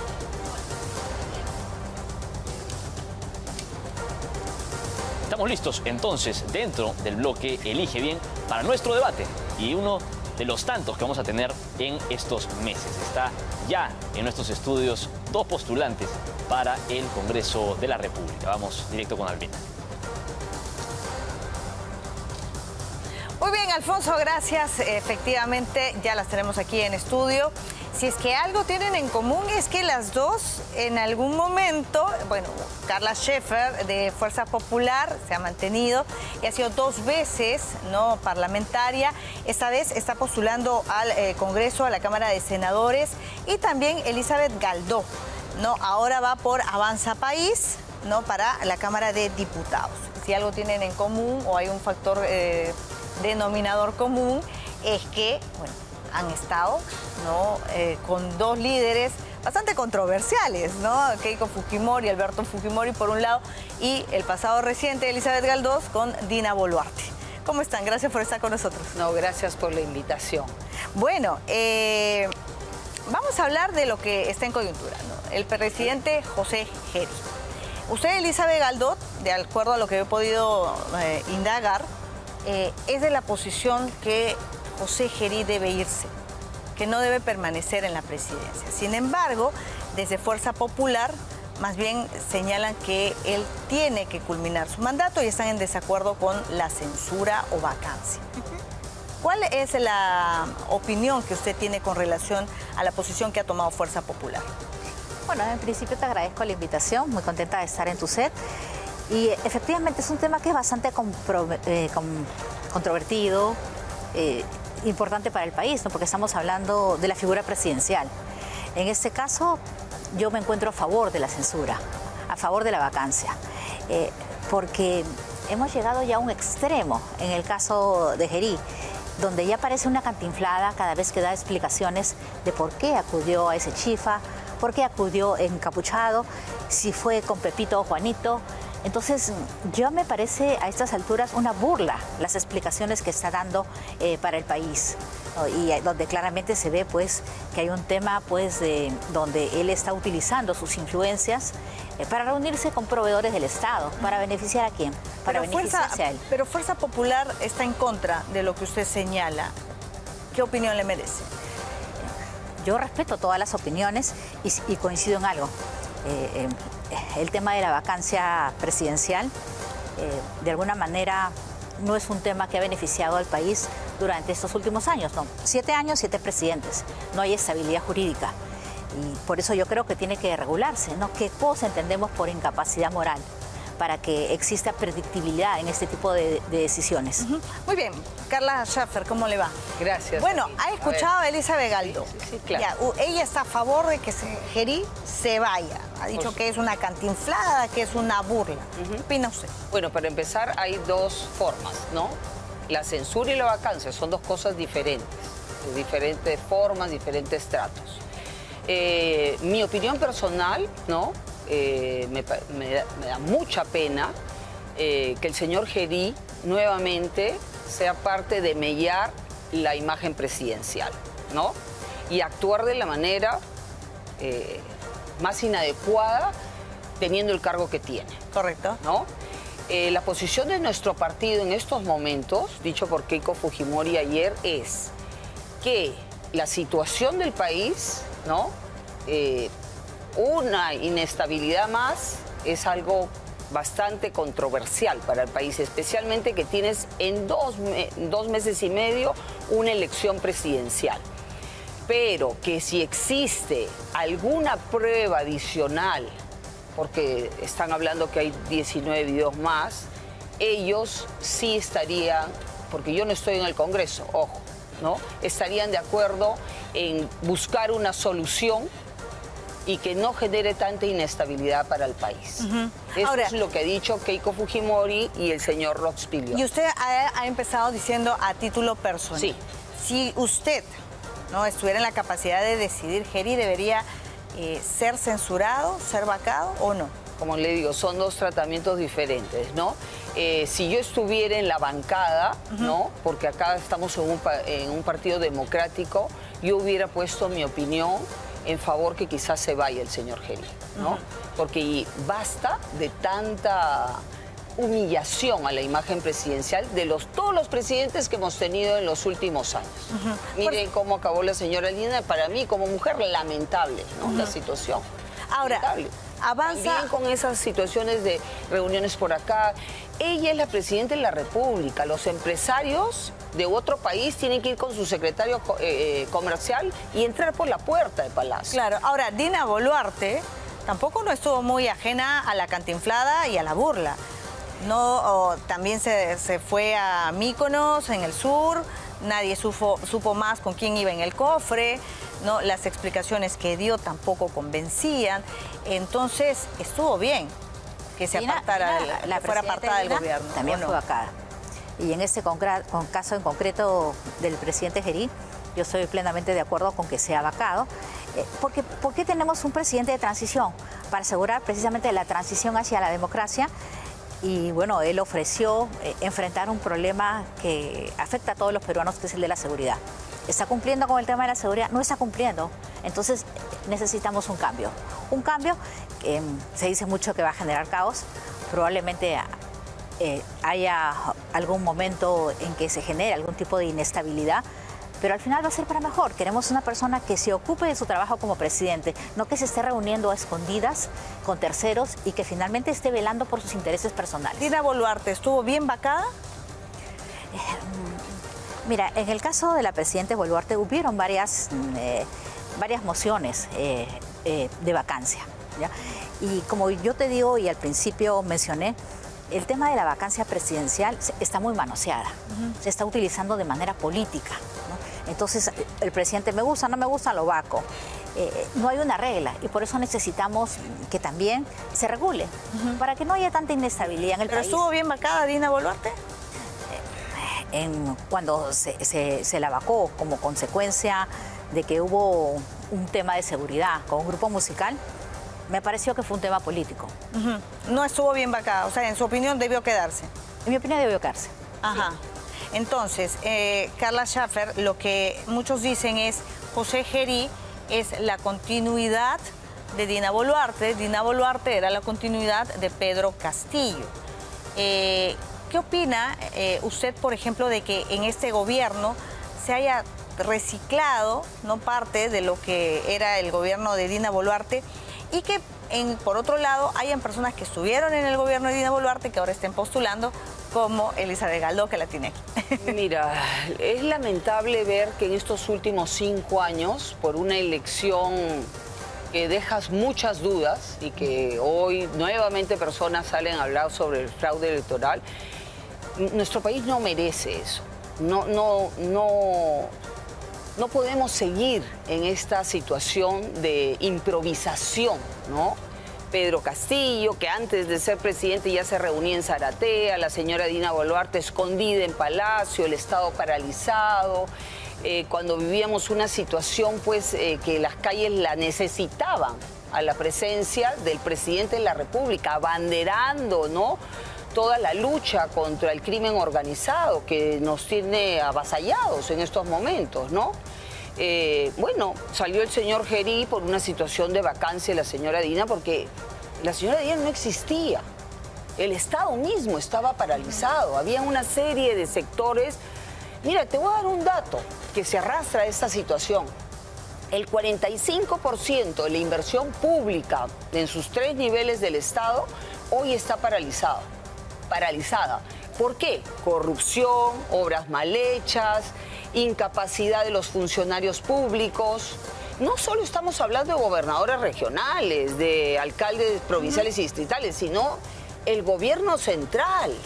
Correcto. Yo tengo obras paralizadas. Pero que viene desde los anteriores gobiernos. Exactamente. Correcto, pero usted me señala todo eso y yo pienso, Elizabeth Galdó fue parte de ese gobierno. Bueno, ella fue parte de un ministerio, ella tiene que responder por sus propias acciones, ¿no? Pero realmente, si tú tienes un líder que está escondido, que no actúa, que no toma cartas en el asunto, bueno, imagínense, la exministra tuvo un problema tremendo en el Cusco que hasta ahora es latente, que nadie soluciona, ¿no? Sobre el tema, imagínate, de una de las 7 maravillas del mundo, ¿no? Tenemos también, por decirte, le conversaba a la exministra, yo tengo en Piura, en Paite específicamente, una zona económica de desarrollo que debería ser pues un hub del mundo para unir lo que es Brasil con Asia. No con China solamente, sino con Asia en general, un mercado donde tienes 1/3 de la población. Y lamentablemente tenemos un TLC que va, viene, y acciones, por decirte, de ya hacer una comunicación de Tabatinga a Yurimaguas de manera pluvial, son 1.200 kilómetros que están pendientes de dragar, que se hacen en 8 meses, y yo tener 4.000 containers al día más en Paita, de poder sacar. Pero hay varios problemas. ¿Cuántos años lleva eso para hacerse? 5 o 6 años. Correcto. Es una discusión que no... Hay problemas, funcionarios con miedo. Hay problemas que no se han resuelto, ¿no? Y no se resolvieron cuando usted fue ministra, cuando estuvo el gobierno de Dina Boluarte. ¿Qué faltó? ¿Por qué? ¿Cómo le podemos responder, por ejemplo, a la congresista o a la excongresista? Son escenarios diferentes, claro. Congreso claro, estamos hablando de un Perú donde tenemos un problema muy grande de institucionalización. No puede ser posible que en 7 años hayamos tenido 7 presidentes.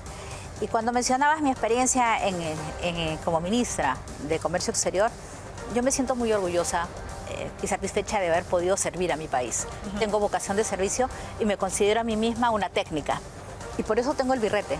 Yo sé, pero habían problemas, habían problemas que resolver, como lo mencionó. Pero déjame, por favor, completar la idea. Sí. Me gustaría redondear la idea, porque yo considero que la preparación es muy importante para ir al Congreso. Y problemas han habido muchos, problemas se han enfrentado. He tenido mucha experiencia en el sector público, he dirigido a la Fundación Telefónica durante muchos años, he representado y liderado organizaciones de mujeres y bueno, tuve la experiencia en el Ministerio del Ejecutivo. Problemas van a haber siempre, pero yo creo que se necesitan personas con experiencia, personas con preparación para poder afrontarlos, tanto en el nivel ejecutivo como en el nivel legislativo. Y por supuesto, la congresista ha mencionado temas que son muy interesantes y valiosos, ¿no? Como la relación con Brasil, que es muy importante para el país, sobre todo a propósito de que tenemos ya el puerto de Chancay. Es decir, que no es tan exacto que no se hayan resuelto varios problemas desde su sector, por ejemplo, cuando tuvo la oportunidad de hacerlo.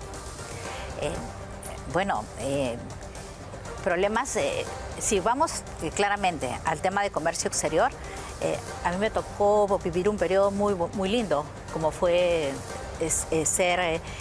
participar en APEC, ¿no? Nosotros tuvimos el privilegio de recibir a las 21 economías y estar en el centro de la noticia sobre el comercio exterior. Se han firmado más de 23 tratados internacionales y estamos en ese camino.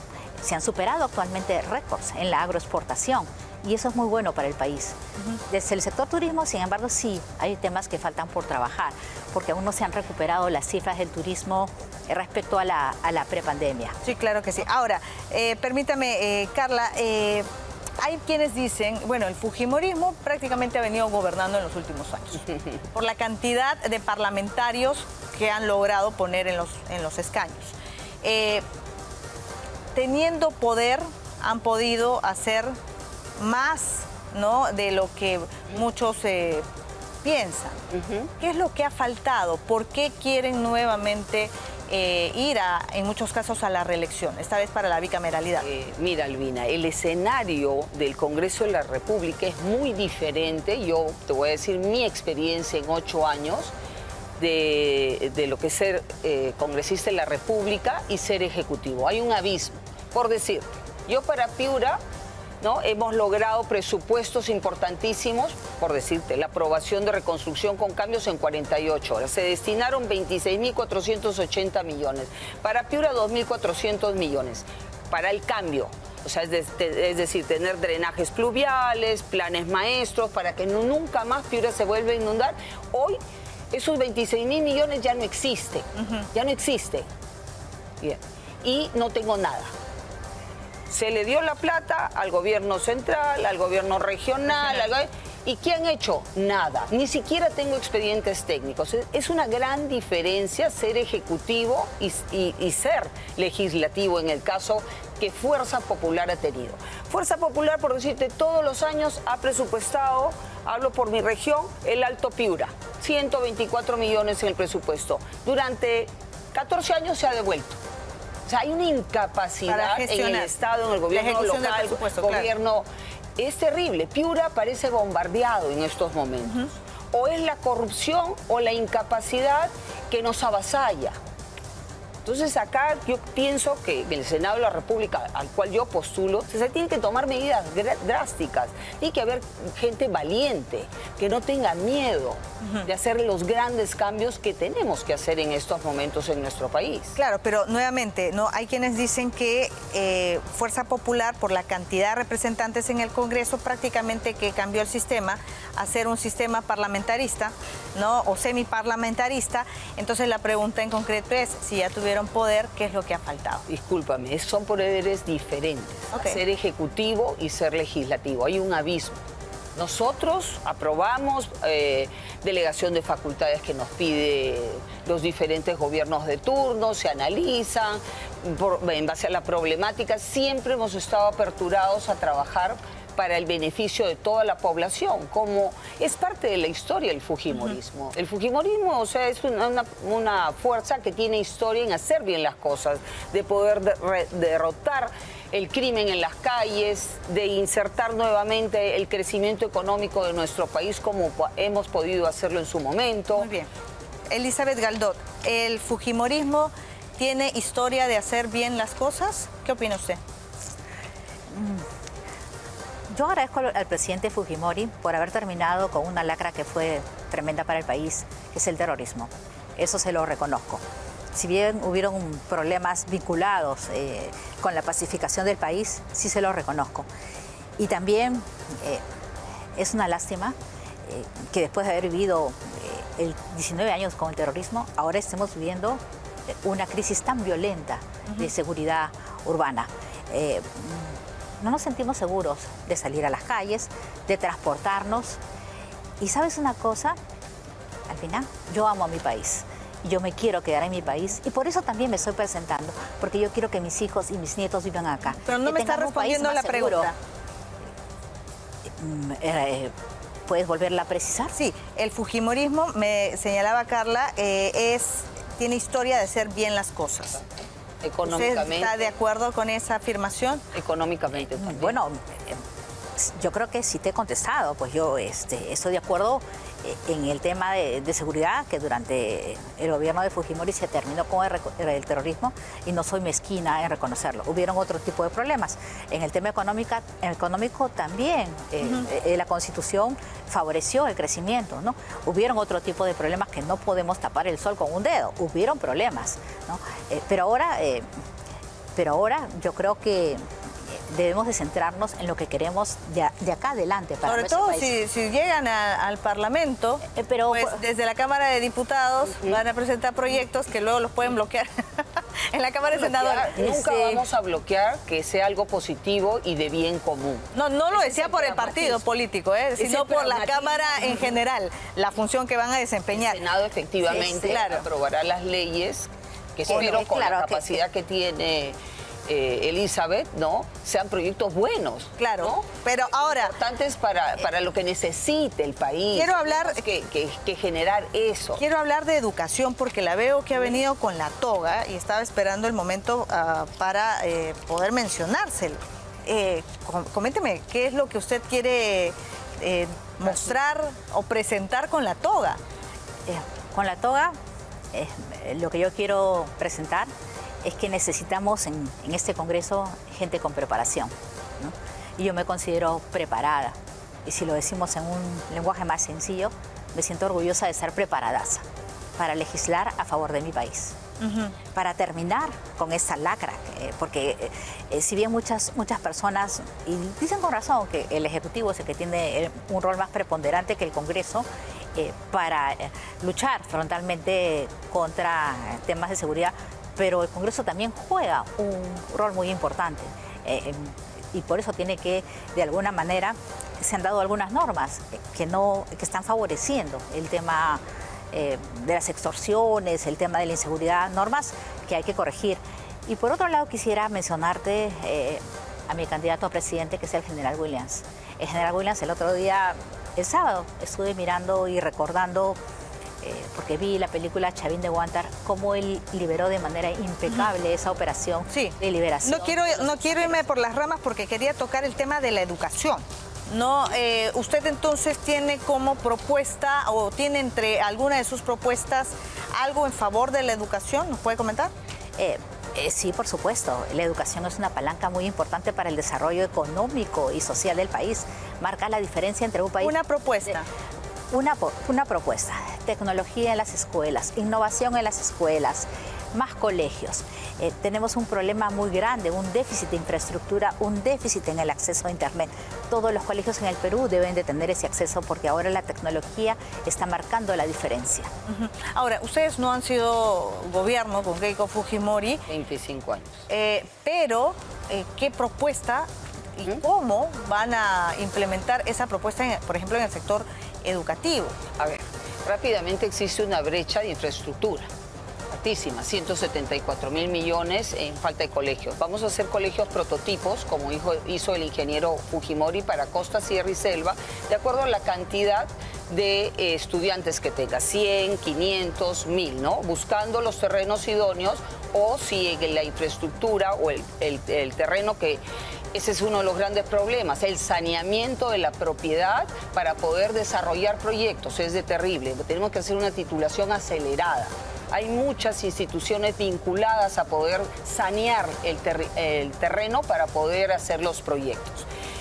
También tenemos una idea de hacer una educación dual el último año universitario especialmente para que tengas una titulación inmediata.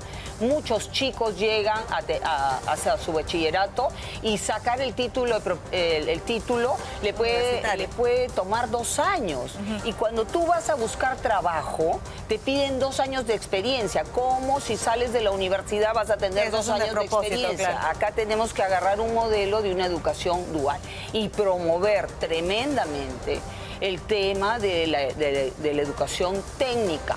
Nos faltan técnicos en nuestro país. Hay tecnológicos que están abandonados, teniendo recursos, como el caso de Piura, que gracias al canon petrolero de hidrocarburos, generan fondos bastante interesantes para desarrollar e innovar. Y meter en la currícula escolar desde inicial, porque así tiene que ser, vivimos en un mundo globalizados, la inteligencia artificial. Tenemos que meterla en la educación. Me imagino que están coordinando con los que postulan a la Cámara de Diputados, en su caso, ¿no? Porque, claro, son ellos los que van a tener que presentar todos esos proyectos. Bueno, en el plan de gobierno llevaremos a través de nuestros diputados, ¿no?, los proyectos de ley, o quizás para poder acelerar este proceso de aprobación, ¿no?, de consultas, a través de una delegación de facultades tomar medidas drásticas, como tiene que ser con la seguridad. Nosotros tenemos un plan muy fuerte, ¿no?, para poder combatir inmediatamente el crimen organizado. Y hay un equipo sumamente preparado, el general Miriachiro, el general Astudillo, y bueno, gente que sabe que se tiene que hacer mañana. La misma Keiko Fujimori está invitada y también el general William a este programa para que puedan venir a transmitir. Muchas gracias. Sí, por supuesto, ¿no? Y te agradecemos por la invitación. Y volviendo al tema de educación, y para terminar, te cuento que estoy en ese momento liderando una investigación de inteligencia artificial, porque voy a sustentar mi doctorado en ese tema, los retos de la inteligencia artificial. Muy bien, muchas gracias. Gracias a ambas. Vamos a seguir, por supuesto, con estos debates. Gracias, son las 8:29. Tienen que ver estas imágenes, realmente son escalofriantes, ¿no? Una enfermera que termina agrediendo a un paciente. ¿Por qué golpeas? ¿Por qué golpeas? ¿Por qué golpeas? No te grabes. ¿Por qué te escondes, señora? Ella es la que le ha llamado a su marido. No, esta situación ha sido en este establecimiento de salud en Loreto y son imágenes que se han dado a conocer a través de las redes sociales. Los pacientes reclamaban atención rápida, mejor atención, pero bueno, esta mujer poco empática termina golpeando a uno de ellos y lamentable, ¿no? Lamentable que esta situación se esté dando. Entendemos que no son tiempos fáciles y debe haber mucha presión, ciertamente, para las trabajadoras de salud. Pero si no les gusta, no quieren estar, pues no deberían trabajar en eso. Dedíquense a trabajar en otra cosa. Pero no se puede agarrar de esta manera a los pacientes. ¿De dónde es esto? Esto es Ministerio de Salud o de Salud. Vamos a confirmar esta información. Pero esto es lo que ha sucedido en Loreto. ¿Por qué golpeas? ¿Por qué golpeas? No te grabes. ¿Por qué te escondes, señora? Ella es la que le ha llamado a su marido. Bueno, desde la defensa de Martín Vizcarra quieren suspender esta prisión que él en estos momentos purga por la condena actual que recibió, porque dicen que ha sido operado, que tiene que volver a ser operado. Bueno, vamos a ir más adelante con esta información. En tanto, estamos indagando qué ha sucedido para que este bus del Metropolitano el día de ayer terminase impactando contra el Puente México. Las imágenes que nos han llegado en la víspera es básicamente de choferes distraídos, choferes negligentes, con audífonos, Miren, esta imagen fue captada por una usuaria con el celular en la mano. Hay momentos, miren, en el que ni siquiera mira hacia adelante y suelta el timón. Ahí ahora lo van a ver, ¿no? Y bueno, esta situación se venía reportando desde octubre del año pasado. Miren ustedes, ¿no? Y estos son buses sumamente pesados. O sea, una mala maniobra de verdad puede llevar a que el carro completamente se despiste o que el chofer termine perdiendo el control del timón. 120 pasajeros lleva cada uno de los choferes del Metropolitano. ¿Qué les pasa? Ni siquiera valoran su propia vida.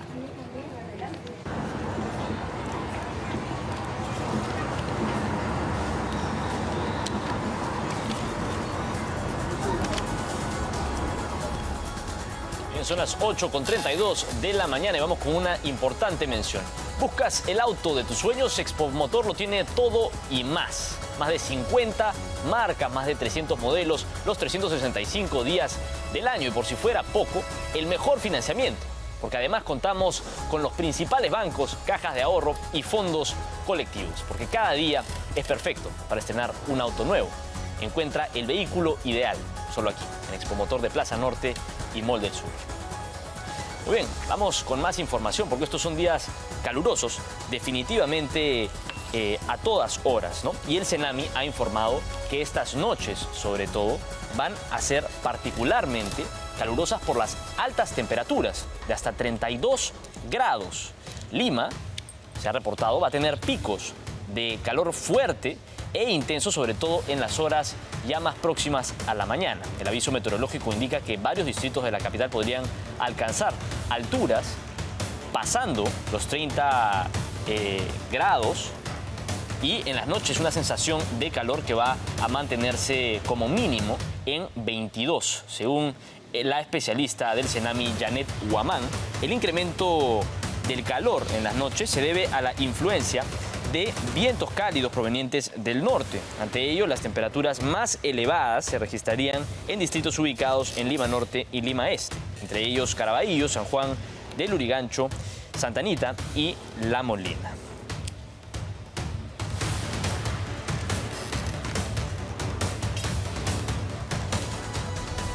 Bien, hablando de clima, pasamos al ámbito internacional porque Estados Unidos ha declarado un estado de emergencia por la tormenta invernal. 16 estados. Conozca de qué estado se trata. Una poderosa tormenta ha congelado Estados Unidos. Considerada por meteorólogos como uno de los peores episodios invernales de las últimas décadas, en el país, la tormenta provocó intensas nevadas, cubriendo de hielo miles de negocios, autos y carreteras. Al menos 11 muertos, más de 1.000 suspensiones de vuelos y casi 900.000 hogares perjudicados fueron reportados las últimas horas. Esto ha generado que 16 gobernadores declaren en emergencia sus estados tras el avance imparable de este fenómeno climático que ha generado alarma en la población. Como este video que ha paralizado las redes sociales al mostrar un plato de espaguetis que quedó totalmente congelado tras ser expuesto por solo unos minutos al aire libre.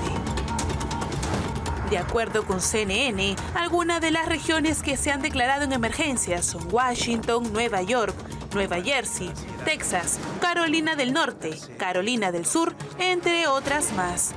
Sin embargo, el número se podría incrementar con el paso de las horas. Texas fue uno de los estados más afectados, pues ciudadanos graficaron en video las escalofriantes condiciones en las que tienen que vivir a diario a más de 46 grados bajo cero. Las autoridades ya han activado protocolos con el propósito de proteger a sus respectivas poblaciones y evitar más consecuencias potencialmente catastróficas. Muy bien, vamos a continuación con información bastante útil.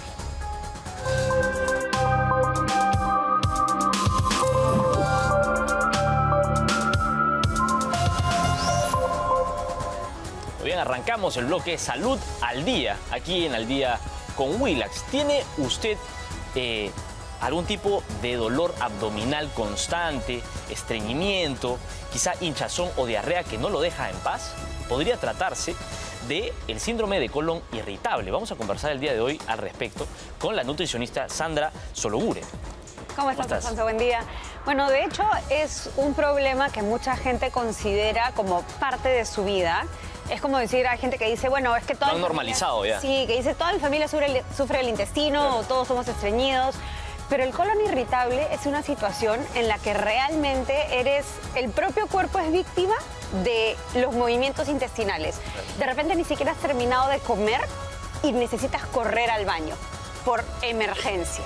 Entonces, lamentablemente, pasamos por periodos en los que puedes pasar por soltura intestinal muy violenta o momentos de estreñimiento. Entonces la persona no sabe en qué momento va a tener como que son necesitar síntomas a veces habituales o síntomas comunes, domésticos, quizá uno no se da cuenta que realmente es un síndrome que puede afectar más adelante el cuerpo. Es muy importante reconocer que si una persona está teniendo este tipo de síntomas, si se da cuenta que pasa por, como les digo, diarreas explosivas o estreñimiento, dolor, distensión, que todo lo que comes te cae mal, eso o sea, así se manifiesta, pero lo que está pasando adentro es que tienes un intestino que está irritado, que la piel del intestino no está saludable y cuando tu piel del intestino no está sana, no vas a absorber bien los nutrientes. Entonces todo lo que tú estás comiendo realmente no lo estás aprovechando y eso te puede llevar a enfermedades como de desnutrición. Puede evolucionar a problemas mayores, me imagino. Sí, definitivamente, porque un intestino inflamado es una de las causas que tengas mayor toxicidad dentro del cuerpo, menor absorción nutricional y definitivamente no es una forma de vivir porque estás todo el tiempo en estado de alerta. Entonces todo el cuerpo está como atento a qué cosa va a pasar. Tú estás comiendo y de repente dices, no, es que me cae mal el trigo, me cae mal la leche, me cae mal esto, me cae mal el otro y terminas comiendo solamente tal vez, no sé, puré de papa.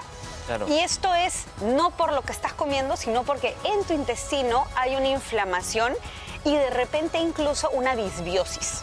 Y la disbiosis justamente es la falta de bacterias buenas, de probióticos en el intestino. De bacterias buenas. De bacterias buenas. Todos nosotros estamos en constante contacto con bacterias, parásitos, virus, están en todas partes. Nuestro cuerpo tiene su propia fuente de bacterias. Nosotros deberíamos de tener entre 1,5 y 2 kilos de probióticos viviendo en el intestino. ¿1,5 kilos? De 1,5 a 2 kilos. Si nosotros no tenemos esas bacterias buenas, no tenemos nuestro microejército que nos va a defender de todas las bacterias, parásitos y virus exteriores. Entonces, si tú sientes que estás teniendo problemas digestivos, que tu sistema inmune no está bien, que te enfermas a cada rato, puede ser que no tengas suficientes probióticos en el cuerpo y la solución la tiene Bacterium Plus. ¿Qué es lo que estamos viendo el día de hoy entonces? ¿Es Bacterium Plus la solución no solamente para las personas que ya están aquejadas por todos estos problemas, sino una forma de prevenirlo también? Toda persona requiere para vivir saludablemente probióticos. Por eso se llaman probio, es a favor de nuestra propia vida. Y cuando nosotros comemos alimentos fermentados, estamos recibiendo probióticos. Pero si nunca consumes fermentados y si el yogur que comes es un yogur fabricado, entonces es mucho mejor que compres ya Bacterium Plus, que son 7 familias distintas de bacterias que vienen dentro de cada cápsula.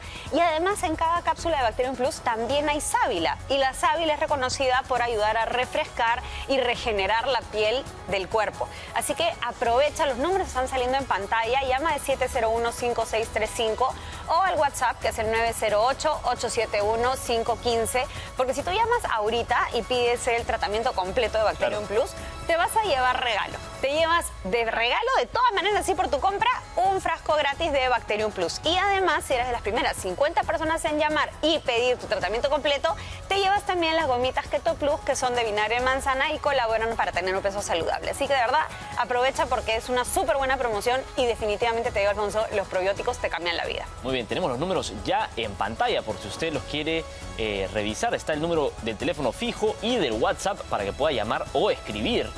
De inmediato se va a llevar esta gran oferta, este gran paquete. Promoción, porque tú estás comprando algo y encima te damos regalo para compartir, para tomar por más tiempo. Y te digo, generalmente a partir de la primera semana de estar tomando los probióticos, tú ya comienzas a sentir cambios positivos en el cuerpo, en una semana.